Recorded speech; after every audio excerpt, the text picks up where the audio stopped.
దేవుని నామమునకు మహిమ కలుగునుగాక.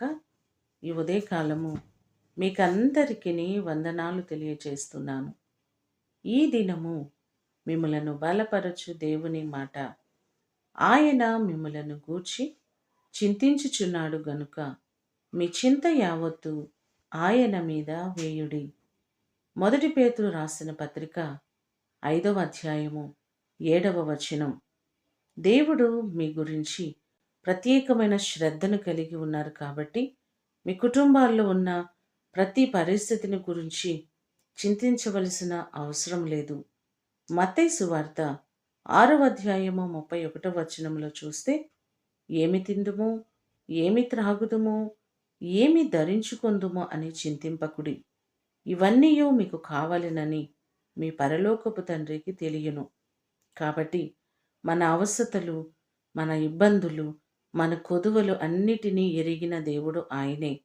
ఆయన మన గురించి ఆలోచన కలిగి ఉన్నారు కాబట్టి మన చింత, మన బాధ, మన ఇబ్బంది సమస్తము ఆయన మీద భారము వేసినట్లయితే, నీ భారము యెహోవా మీద మోపుము, ఆయనే నిన్ను ఆదుకునునని చెప్పినట్లుగా మీ భారములు, మీ ఇబ్బందులు, మీ చింత సమస్తమును దేవునికి అప్పగించినట్లయితే ఆయన తప్పకుండా మీకు సహాయము చేసే దేవుడు, మీ కుటుంబాలను దీవించేవారు.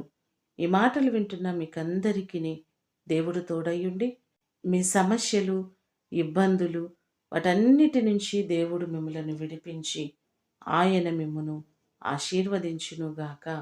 ప్రార్థన చేసుకుందాం. పరలోకమందున్న మా తండ్రి, మీ పాదములకు వందనాలు, స్తోత్రాలు. మీరు మా గురించి ఆలోచన చేస్తున్నారు, మా గురించి శ్రద్ధ కలిగి ఉన్నారయ్యా. నీవు మాత్రమే మమ్మలను నడిపించే దేవుడవు, మాకు సహాయము చేసే దేవుడవు. మా చింత యావత్తు నీ మీద మోపుతున్నాం.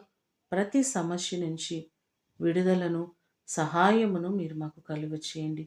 మా ప్రియులెల్లరినీ మీరు దీవించి ఆశీర్వదించుమని యేసు అతి ఘనమైన నామమున అడిగి వేడుకొని పొందియున్నాము తండ్రి. ఆమేన్. దేవుడు మిమ్ములను దీవించునుగాక.